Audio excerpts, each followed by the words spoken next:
तो हम स्टार्ट कर रहे हैं next topic, anti anginal drugs. ठीक है, तो सबसे पहले उससे पहले डिस्कस करते हैं एंजाइना होता कैसे है, उसमें क्या क्या है, कितने टाइप्स का होता है। ठीक है, तो एंजाइना 3 टाइप का होता है, स्टेबल एंजाइना, अनस्टेबल एंजाइना, प्रिंसिपेंटल या फिर वेरिएंट।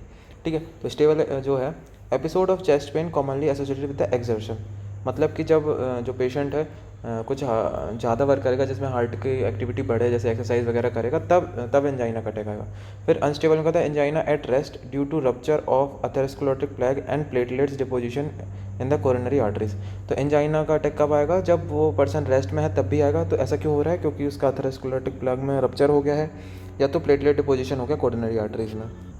फिर ये पेरिमेटल या वेरिएंट एंजाइना क्या होता है?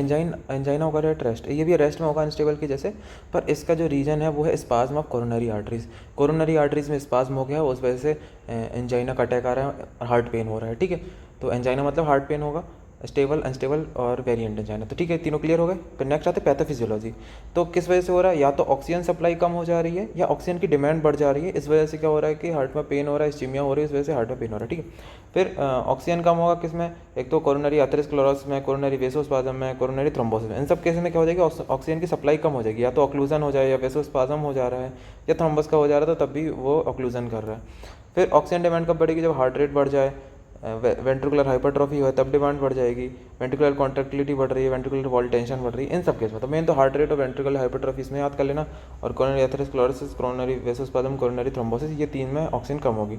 फिर ट्रीटमेंट कैसे करेंगे? जैसे ऑक्सीजन सप्लाई कम हो रही तो ऑक्सीजन की सप्लाई बढ़ा दो, या ऑक्सीजन की डिमांड बढ़ी तो ऑक्सीजन की डिमांड घटा दो। तो जो भी ड्रग्स ये काम करेंगी तो वो इसके ट्रीटमेंट में यूज़ होंगी। जैसे कि oxygen supply, restore the coronary blood flow by coronary artery bypass craft, तो ये सर्जरी होती है, इससे अपन ऑक्सीजन की सप्लाई बढ़ा सकते हैं। Relieves the vasospasm by drug calcium channel blocker and nitrate, जो वेसो डायलेशन करा है वो वेसोस्पाज्म को अपन उससे रिलीव कर सकते हैं। Break the thrombi using thrombolytic agent such as streptokinase, urokinase. अगर थ्रोम्बोसिस की वजह से हो रहा है एंजाइना तो उसमें अपन थ्रोम्बोलाइटिक एजेंट जैसे स्ट्रेप्टोकाइनेस वगैरह यूज़ कर सकते हैं। Prevent thrombus formation by using antiplatelet drugs भी दे सकते हैं। ठीक है, ऑक्सीजन डिमांड कम करने के लिए क्या करेंगे अपन? प्रीलोड कम करेंगे। प्रीलोड कौन कम करता है? नाइट्रेट करते हैं। आफ्टर लोड कौन कम करता है? कैल्शियम चैनल ब्लॉकर और पोटेशियम ओपनर। और decrease heart rate and contractility कौन कम करता है? मतलब हार्ट रेट को कौन कम करेगा? Beta adrenergic blocker. ठीक है, तो ये सब ड्रग की मैकेनिज्म है, किसके थ्रू अपन एंजाइना को रोक सकते हैं वो है। अब चलो पढ़ते हैं क्लासिफिकेशन ड्रग्स का। तो क्लासिफिकेशन में कुछ नहीं, जो सारे ड्रग्स हैं वो या तो ऑक्सीजन सप्लाई बढ़ाएंगे या फिर ऑक्सीजन की डिमांड कम करेंगे। ठीक है, जैसे नाइट्रेट है वो 2 टाइप के है, short acting, long acting. Short acting में आता है GTN, है ना, और लॉन्ग एक्टिंग में आइसोसोर्बाइड डाइनाइट्रेट, आइसोसोर्बाइड मोनोनाइट्रेट, है ना, ये सब आ जाएगा। फिर कैल्शियम चैनल ब्लॉकर, उससे पहले बीटा ब्लॉकर में प्रोप्रेनोलॉल, मेटोप्रोलॉल और एटिनोलॉल, ये आ जाएगा। कैल्शियम चैनल ब्लॉकर में विरापेमिल, डिल्टियाजम, एम्लोडिपिन आ जाएगा। पोटेशियम चैनल ब्लॉकर में निकोरेंडिल आ जाएगा। और अदर एंटी एंजाइनल ड्रग्स जो हैं जैसे कि रोनालाजिन, रेनोलाजीन, इवाब्राडिन, डाईपाइरिडामोल, तो ये सब ड्रग्स हैं। तो अपन को मेनली इसमें क्या पढ़ना है, जो जिसमें क्वेश्चन बन सकता है, नाइट्रेट्स के बारे में पूछ सकते हैं, तो नाइट्रेट्स के बारे में डिटेल में देखते हैं। फिर कैल्शियम चैनल ब्लॉकर के बारे में पूछ सकते हैं, इसके बारे में देखते हैं। तो ये नाइट्रेट्स और कैल्शियम चैनल ब्लॉकर के बारे में देखना है, और कुछ कॉम्बिनेशन ऑफ ड्रग्स हैं जो यूज़ करते हैं अपन, वो देखना है। ठीक है, तो अपन स्टार्ट करते हैं नाइट्रेट से। तो नाइट्रेट्स क्या करते हैं? They release nitrous oxide and cause venodilation and arteriodilation. वो नाइट्रस ऑक्साइड निकालेंगे जिससे वीनो डायलेशन और आर्टेरियो डायलेशन होगा। ठीक है, और ये क्या कम करेंगे? रिड्यूस बोथ प्रीलोड और आफ्टर लोड दोनों कम करते हैं। ठीक है, वेसो डायलेशन करेंगे जैसे प्रीलोड और आफ्टर लोड दोनों कम होगा। ठीक है, फिर इसकी मैकेनिज्म ऑफ एक्शन देखते हैं क्या करते हैं। तो नाइट्रेट्स जो है वो स्मूथ मसल से नाइट्रिक ऑक्साइड रिलीज करवाएंगे। नाइट्रिक ऑक्साइड क्या करेंगे? ग्वानिलिल साइक्लेस को स्टिमुलेट करेंगे, जैसे CGMP बढ़ेगा। ठीक है, फिर CGMP बढ़ने से क्या होगा? Dephosphorylation of myosin light chain kinase, MLC के बोलते हैं, इसका डीफॉस्फोराइलेशन हो जाएगा, और कैल्शियम की कंसंट्रेशन कम हो जाएगी साइटोसोल में सेल के। ठीक है, तो इस वजह से क्या होगी? जो मसल है उसमें कैल्शियम कम हो गया तो मस्कुलर कॉन्ट्रैक्शन नहीं होगा, तो रिलैक्सेशन हो जाएगा वेस्कुलर स्मूथ मसल का। वेस्कुलर स्मूथ मसल का रिलैक्सेशन बोले तो वेसो डायलेशन हो गया। ठीक है, ये तो हो गया, ये हो गया वेसो डायलेशन, ये हो मैकेनिज्म एक्शन। फिर आता है फार्माकोलॉजिकल एक्शन। तो फार्माकोलॉजिकल एक्शन क्या है? वेस्कुलर स्मूथ मसल पे सबसे पहले तो GTN क्या करेगा? GTN quickly relieves anginal pain by decreasing oxygen requirement कम करवाता है और ऑक्सीजन सप्लाई बढ़वाता है। तो इससे क्या हो जाएगा? जो एंजाइना का पेन है उससे रिलीफ मिल जाएगा तुरंत। ठीक है, तो कैसे इफेक्ट करता है देखो ध्यान। तो दोनों जगह वीनो डायलेशन भी कराता है, आर्टरी डायलेशन कराता है, ठीक है। मेनली वीनो डायलेशन कराता है, प्रीडोमिनेंट इफेक्ट है, तो मेनली प्रीलोड को ही कम करेगा। अब देखो प्रीलोड क्या होता है, प्रीलोड वो वाला ब्लड होता है जो वीन्स हैं वो लेके जा रही हैं हार्ट के पास। अगर वो ब्लड ज़्यादा होगा तो प्रीलोड ज़्यादा होगा, ठीक है। तो सबसे वीनो डायलेशन हुआ, पेरीफेरल पूलिंग ऑफ ब्लड। अब वीनस डायलेशन होने से जो ब्लड है वहाँ पूलिंग हो गई उसकी चालू, है ना, तो वीनस रिटर्न क्या होगा, कम होगा। वीनस रिटर्न कम होगा तो प्रीलोड कम होगा तो एंड डायस्टोलिक वॉल्यूम कम होगी, वो तो ठीक है। मेन समझो कि कम ब्लड आ रहा है तो कम काम करना पड़ रहा, तो डिक्रीज कार्डियक वर्क, और डिक्रीज कार्डियक वर्क तो ऑक्सीजन रिक्वायरमेंट कम हो जाएगी और एंजाइना से पेन में रिलीफ मिल जाएगा। आर्टेरियल डायलेशन में क्या हुआ कि पेरिफेरल वेस्कुलर रेजिस्टेंस कम हो जाएगी, जिससे आफ्टर लोड कम होगा, कार्डियक वर्क कम होगा और पेन से रिलीफ मिल जाएगा, ठीक है। परफॉर्मेंस करने से यही है कि absorb through buccal mucous membrane GIT सब जगह से हो जाएगा। ओरल बायोअवेलेबिलिटी इसकी कम होती है और एक्सटेंसिव फर्स्ट पास मेटाबॉलिज्म होता है और एस्क्रीट ये यूरिन और ग्लूकोनाइड डेरिवेटिव से होता है, मतलब यूरिन के थ्रू ग्लूकोनाइड डेरिवेटिव से होता है। फिर sublingual route produce rapid onset 2 से 5 minute but short duration action. सबसे जो जीटीएन अपन वही सबलिंगुअल रूट से यूज़ करते हैं, 2 से 5 मिनट में एक्शन दिखाना चालू कर देती है, ठीक है, क्योंकि वो फर्स्ट पास मेटाबॉलिज्म को बाईपास करके सीधे सिस्टमिक सर्कुलेशन में चली जाती है। फिर अब सब एडवर्स इफेक्ट देख, तो ड्यू टू एक्सटेंसिव वैसोडाइलेशन, बहुत ज़्यादा वैसोडाइलेशन होने की वजह से क्या होता है, headache, postural hypotension, tachycardia, palpitation, weakness, flushing, ये सब होगी। तो इसको अवॉइड करने के लिए करेंगे, to avoid the symptoms tablet में be spit out as soon as pain is relieved. तो जैसे ही इसकी कंसंट्रेशन ज़्यादा होगी, ज़्यादा वैसोडाइलेशन होगा, इसके कारण अपन को साइड इफेक्ट देखेंगे। तो अपन इसको साइड इफेक्ट को अगर खत्म करना है तो जब अपन का एंजाइना का पेन खत्म हो जाए तो जैसे ही उस ड्रग को थूक देंगे, स्पिट कर देंगे, तो उसके बाद उसका इफेक्ट कम हो जाएगा, ठीक है। फिर नाइट्रेट्स में टॉलरेंस भी देखा जाता है। Tolerance to nitrate occur on prolong use of nitrates orally. जब अपन ओरल लेते हैं नाइट्रेट्स को तो उससे टॉलरेंस डेवलप हो जाता है, ठीक है। टॉलरेंस क्या होता है, tolerance is due to decrease NO generation. बार बार नाइट्रेट्स एक्ट करते हैं वेस्कुलर स्मूथ मसल में, उस वजह से जो एनो का रिलीज है वो कम हो जाता है। एनो का रिलीज कम होगा तो उसके कारण जो नाइट्रेट्स हैं वो एक्शन नहीं कर पाएंगे। तो उसके लिए क्या करते हैं, tolerance can be prevented by giving a nitrates free interval 8 to 12 hour each day. तो 8 से 12 घंटे अपन नाइट्रेट्स फ्री पीरियड देते हैं। अगर नाइट्रेट्स का लेवल जो ब्लड है उसमें बना रहेगा तो उससे टॉलरेंस डेवलप हो जाएगी। तो इसलिए जब एक टाइम टैबलेट देते हैं फिर उसके बाद 8 से 12 आवर का गैप देते हैं, जब नेक्स्ट टाइम लेते हैं तो मतलब ब्लड में जब खत्म हो जाए, और उसके बाद भी 8 से 12 घंटे देते हैं टाइम, जिससे कि नाइट्रेट फ्री पीरियड रहे और जो सेल है वो मतलब अपनी जो बॉडी है टॉलरेंस डेवलप ना कर पाए उसमें। फिर नेक्स्ट आता है थेरेपेटिक यूजेस। तो एंजाइना में से अपन एक्यूट अटैक में भी दे सकते हैं। Nitroglycerin is the drug of choice for an acute attack. Nitroglycerin is commonly administered sublingually with initial dose 0.5 mg। 0.5 mg शुरू में देंगे, फिर 2 से 3 मिनट में पेन रिलीफ हो जाता है ना। जैसे पेन रिलीफ होगा तो पेशेंट को बोलेंगे कि ड्रग को थूक दो, स्पिट कर दो, ठीक है। फिर जैसे कि इसके साइड इफेक्ट ना आए। अगर पेन रिलीफ नहीं होता है तो टैबलेट को अपन हर 5 मिनट में रिपीट करेंगे, लेकिन 15 मिनट से ज़्यादा, मतलब 3 मिनट से ज़्यादा, 3 टैबलेट से ज़्यादा अपन नहीं देंगे, ठीक है। फिर फॉर प्रोफाइलेक्सिस ऑफ एंजाइना, तो प्रोफाइलेक्सिस के लिए अपन लॉन्गर एक्टिंग नाइट्रेट देते हैं। लॉन्गर एक्टिंग नाइट्रेट्स जैसे कि isosorbide mononitrate orally, isosorbide dinitrate orally, nitroglycerin oral, ये सब जो है लॉन्ग एक्टिंग वाले देते हैं। ट्रांसडर्मल नाइट्रोग्लिसरीन जो है वो भी 24 घंटे तक इफेक्ट दिखाता है, ठीक है। फिर टॉलरेंस से बचाने के लिए अपन जो है एटलीस्ट 8 घंटे के लिए वो पैच निकाल देते हैं, ठीक है। फिर क्या बोलते हैं कि वेरिएंट एंजाइना अपन ने डिस्कस किया था कि कोरोनरी वेसोस्पाज्म की वजह से हो रहा था, है ना, तो ये वेसोडाइलेशन करा तो ये भी काम आ जाएगा, ठीक है। तो नाइट्रेट्स, कैल्शियम चैनल ब्लॉकर, ये अपन दे सकते हैं, इफेक्टिव होते हैं ये वेरिएंट एंजाइना। फिर आता है अनस्टेबल एंजाइना। तो अनस्टेबल एंजाइना थोड़ा ज़्यादा खतरनाक है, तो इसमें एक ड्रग नहीं बहुत सारी ड्रग्स देनी पड़ेंगी, जैसे एंटीप्लेटलेट एजेंट जैसे कि लो डोज एस्पिरिन और क्लोपिड्रोगिल, एंटीकोगुलेंट एजेंट जैसे low molecular weight heparin, nitrates nitroglycerin is usually effective, beta blocker atenolol metoprolol ये सब देंगे, कैल्शियम चैनल ब्लॉकर में अम्लोडिपिन, निफेडिपिन, डिल्टियाज़म ये सब देंगे। फिर स्टैटिन्स भी दे सकते हैं, है ना। फिर नेक्स्ट यूज़ आता है मायोकार्डियल इंफ्रैक्शन। एमआई के लिए अपन देते हैं इंट्रावीनस इन्फ्यूजन ऑफ नाइट्रोग्लिसरीन, है ना, which is useful for persistent और रिकरेंट स्टमक पेन, है ना, बार बार अगर पेन आ रहा है तो उसके लिए। और treatment for left ventricular failure, है ना, इसमें भी काम आता है। It should be avoided if there is hypotension and in patient who received sildenafil और ताड़ाफिल इन द पास्ट। तो जो ये सिल्डेनाफिल है ये वैसे डायलेसिंग इफेक्ट होता है इसका, और हाइपोटेंशन होगा तो क्या होगा कि हाइपोटेंशन, सिल्डेनाफिल भी हाइपोटेंशन कराता है, तो जो ये नाइट्रोग्लिसरीन है उसका इफेक्ट पोटेंशिएट कर देगा और बहुत ज़्यादा हाइपोटेंशन कराएगा तो पेशेंट की डेथ हो सकती है, ठीक है। फिर नेक्स्ट यूज़ है कंजस्टिव कार्डियल फेलियर में, हाइपरटेंसिव इमरजेंसीज में, बिलियरी कोलिक में, ठीक है, बिलियरी स्पाज्म और एसोसिएटेड जो पेन होता है उसको रिलीव करता है। फिर नेक्स्ट आता है साइनाइड पॉइजनिंग। तो साइनाइड पॉइजनिंग में होता क्या है, ऑक्सीजन कैरिंग कैपेसिटी ब्लड की कम नहीं होती है, पर जो साइनाइड है वो इनहिबिट करता है साइटोक्रोम ऑक्सीडेज को। साइटोक्रोम ऑक्सीडेज जो है वो ऑक्सीजन का यूटिलाइजेशन कराता है सेल के अंदर, है ना, ईटीएस चलता है तो साइटोक्रोम ऑक्सीडेज काम आता है। तो सारी जो सेल्स है उसमें ऑक्सीजन की कमी हो जाएगी क्योंकि ये ऑक्सीजन यूटिलाइज ही नहीं कर पा रही है। तो ये अपन इसमें नाइट्रेट यूज़ करेंगे, अमाइल नाइट्रेट, सोडियम नाइट्रेट, ये हीमोग्लोबिन को मिथेमोग्लोबिन में कन्वर्ट कर देगा। तो जो साइनाइड साइटोक्रोम ऑक्सीडेज से बाइंड था अब वो मिथेमोग्लोबिन से बाइंड हो जाएगा और एक नॉन टॉक्सिक कंपाउंड बनाता है साइनोमिथोग्लोबिन, ठीक है। अब अगर इसको अपन को निकालना है तो अपन देंगे IV सोडियम थायोसल्फेट, जो कन्वर्ट कर देगा साइनोमिथेमोग्लोबिन को सोडियम थायोसाइनेट में, जो कि रैपिडली एक्सक्रीट हो जाता है यूरिन से। तो ये है साइनाइड पॉइजनिंग के ट्रीटमेंट में नाइट्रेट का काम, ठीक है। फिर नेक्स्ट आता है बीटा ब्लॉकर। बीटा ब्लॉकर कौन कौन से, प्रोपेरेनॉल, मेटोप्रोलॉल, एटिनोलॉल, टिमोलॉल, ये सब बीटा 1 रिसेप्टर को ब्लॉक करते हैं जो कि हार्ट में प्रेजेंट रहता है। तो बीटा 1 रिसेप्टर को ब्लॉक करेंगे तो हार्ट रेट और फोर्स ऑफ कंट्रैक्शन कम होगा, कार्डियक वर्क कम होगा, ऑक्सीजन कंजप्शन कम होगा, तो अपने एंजाइना में काम आएगा।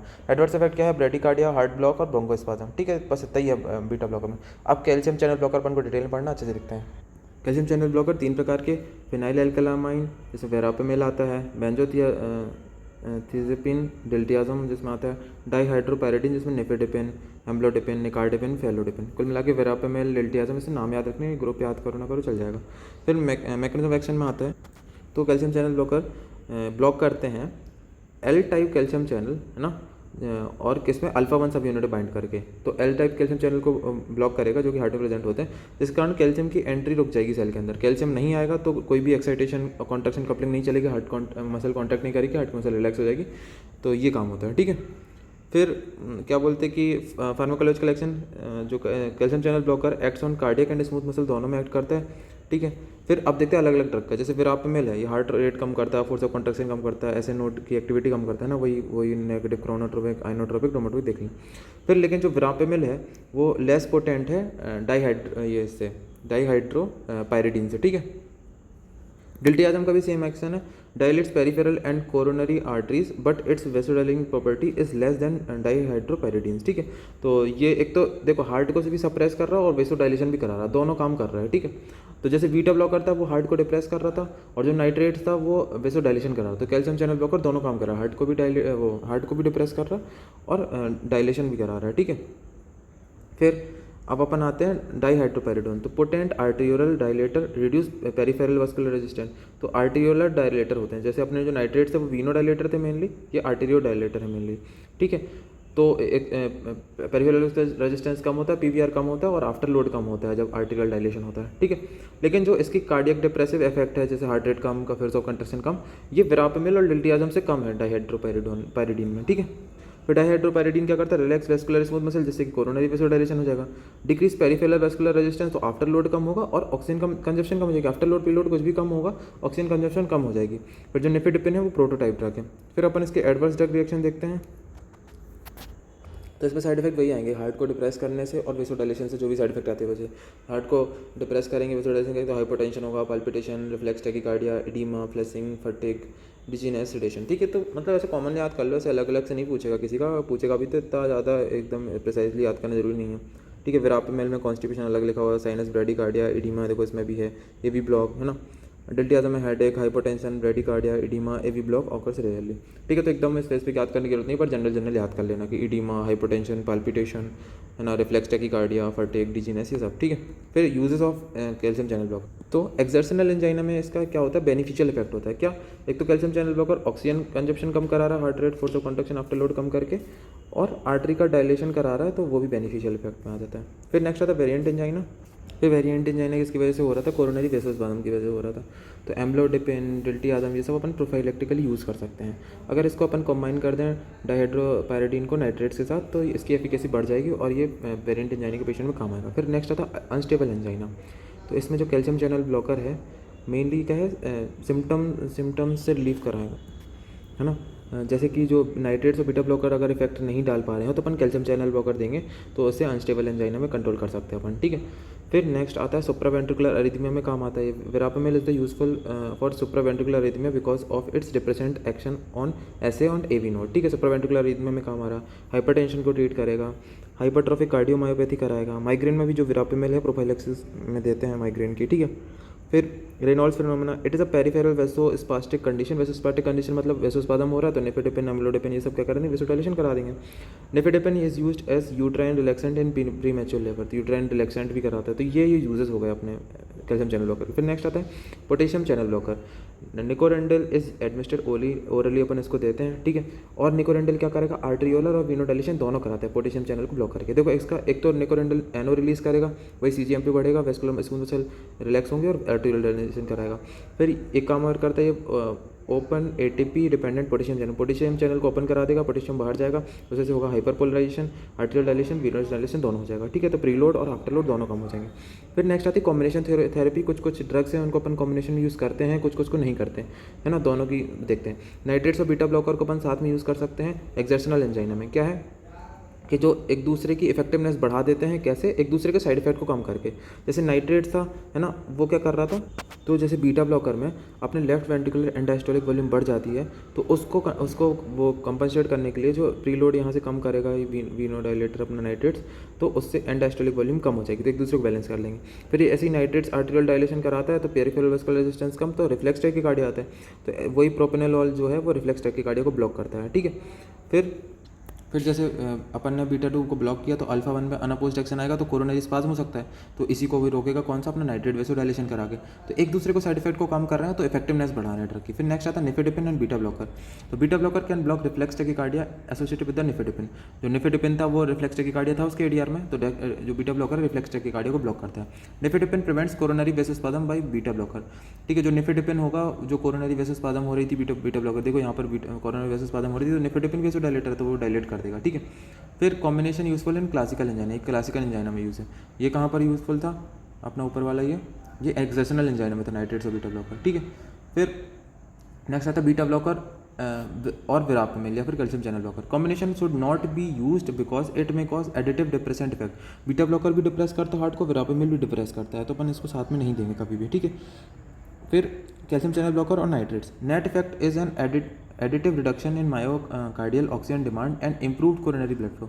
दोनों को अगर मिला दें कैल्शियम चैनल ब्लॉकर और नाइट्रेट्स को, तो दोनों का ही जो नेट इफेक्ट रहेगा वो एडिटिव हो जाएगा, दोनों ऑक्सीजन की डिमांड को कम करेंगे और कोरोनरी ब्लड फ्लो को बढ़ाएंगे। तो इसलिए ये सीवियर और वेरिएंट एंजाइना में काम आता है, ठीक है। नाइट्रेट्स जो होते हैं वो वीनोडाइलेटर मेनली होते हैं, तो प्रीलोड को कम करेंगे। कैल्शियम चैनल ब्लॉकर मेनली आर्टेरियोडाइलेटर होते हैं, आफ्टर लोड को कम करेंगे। नाइट्रेट्स और बीटा ब्लॉकर और कैल्शियम चैनल ब्लॉकर तीनों को एक साथ देंगे। तो अब तीनों को एक साथ कम देते। Combination useful in severe resistant cases of exertional angina and also in unstable angina. जब बहुत ही ज़्यादा क्रिटिकल केस होगा तब देंगे। तो नाइट्रेट्स क्या करेगा, प्रीलोड कम करेगा, बीटा ब्लॉकर कार्डियक वर्क को कम करेगा, ठीक है। Calcium channel blocker afterload कम करेगा और कोरोनरी ब्लड फ्लो को भी बढ़ाएगा, ठीक है। तो तीनों एक साथ देंगे। फिर नेक्स्ट आता है सिल्डेनाफिल और नाइट्रेट।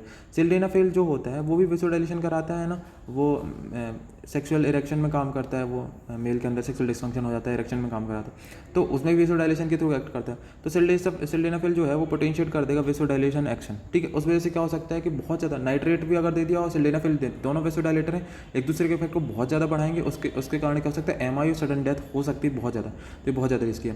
तो अपन ने क्या क्या डिस्कस किया, एंजाइना के टाइप्स, क्लासिफिकेशन बहुत इंपॉर्टेंट है। फिर इसके बाद कैल्शियम चैनल ब्लॉकर भी बहुत ज़्यादा इंपॉर्टेंट है और नाइट्रेट्स भी इंपॉर्टेंट है। Thank you.